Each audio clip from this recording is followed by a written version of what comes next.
अस्सलाम वालेकुम, कैसे हैं आप सब। वेलकम टू माय चैनल जायका निराला। आज की इस वीडियो में हम लोग आपके साथ शेयर करने वाले हैं ग्रीन रायते की रेसिपी। ये रायता बहुत ही मज़ेदार सा तैयार होता है, तो चलें स्टार्ट करते हैं।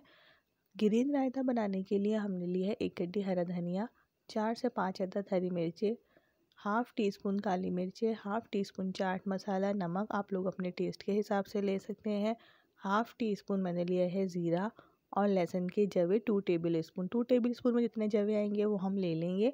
उसके बाद हमने ली है आधा किलो दही। आधा किलो दही में से मैंने 1 पाव दही अभी ब्लेंडर में डाल दी है। दही के साथ इन तमाम मसालों को हम अच्छे से ब्लेंड कर लेंगे और बाकी जो दही थी उसे मैंने फेंट के रख लिया था और इन तमाम चीज़ों को अब अच्छी तरह से मिक्स कर लेंगे और हमारा मज़ेदार सा ये ग्रीन रायता अब तैयार है। बहुत ही आसान सी रेसिपी है। इस ग्रीन रायते को आप लोग बिरयानी के साथ, टिक्कों के साथ, फ़िश फ्राई के साथ सर्व कर सकते हैं। बहुत ही मज़ेदार सा ये रायता तैयार होता है। ग्रीन रायते की रेसिपी आप लोगों को कैसी लगी मुझे कमेंट बॉक्स में ज़रूर बताइएगा।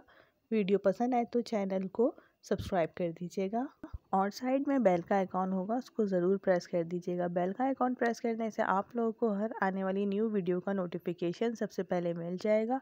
वीडियो पसंद आए तो उसे लाइक एंड शेयर कीजिएगा। अपना ख्याल रखिएगा। अल्लाह हाफ़िज़।